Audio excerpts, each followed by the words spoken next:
I can't believe the Israelites. I mean, what a bunch of ungrateful people, right? I mean, God goes out of his way to save the people from their bondage in Egypt. They come out, they're being fed by God, like directly fed by God, right? And yet they still have the nerve to complain. I mean, we could all do 40 years of not complaining, right? You know, if we're looking at our situation today, I want us to reflect on the past year and a half. Has there ever been a time during the past year and a half that you complained?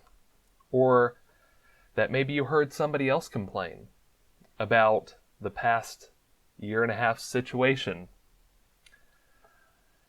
I think that we've all probably been guilty to some degree of it, right?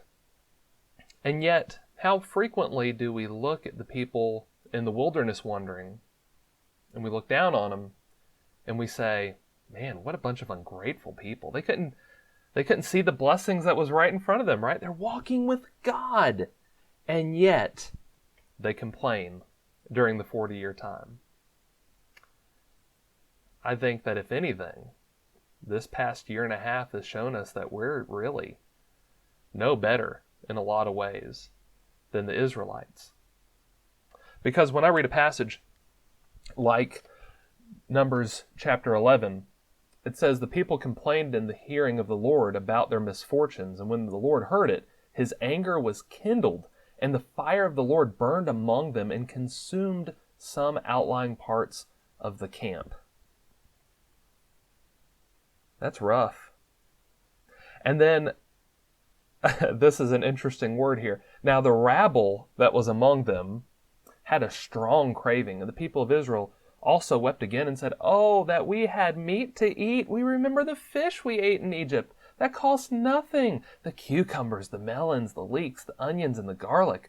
But now our strength is dried up, and there's nothing at all but this manna to look at.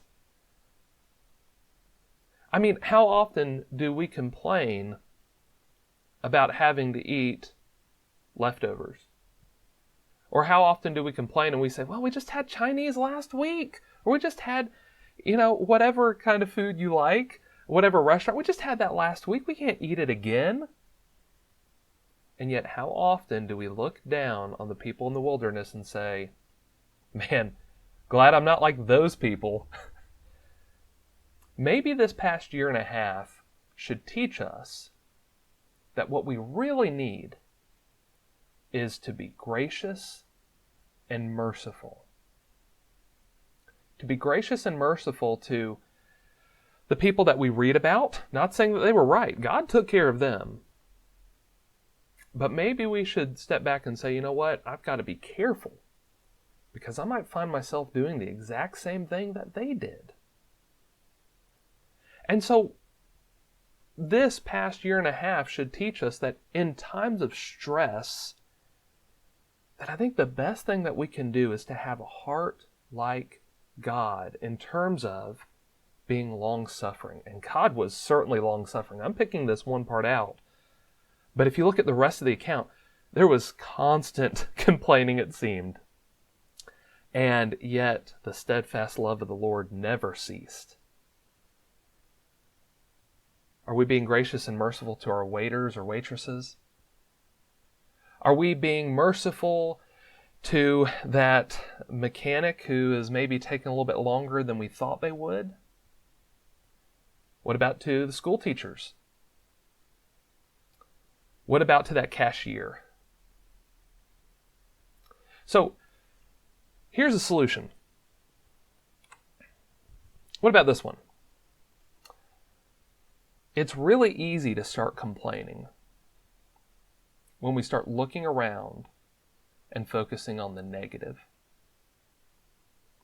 But here's the encouragement. The scriptures say that we should keep our eyes focused on whom? Jesus.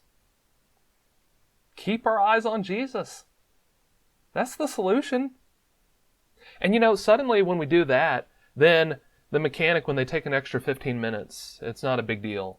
Suddenly when somebody upsets us, it doesn't bother us as much, right? We can begin to extend that grace and mercy because we've been extended grace and mercy.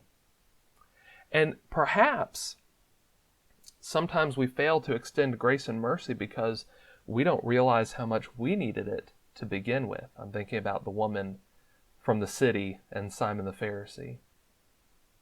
Let's recognize how much we need grace and mercy. Let's recognize how oftentimes we have a lot more in common with the Israelites than we realize. And let's also recognize that if we keep our eyes on Jesus, suddenly a lot of the things that we might complain about don't seem nearly as hard to deal with. I love you guys, and I hope you have a wonderful day. Keep your eyes on Jesus.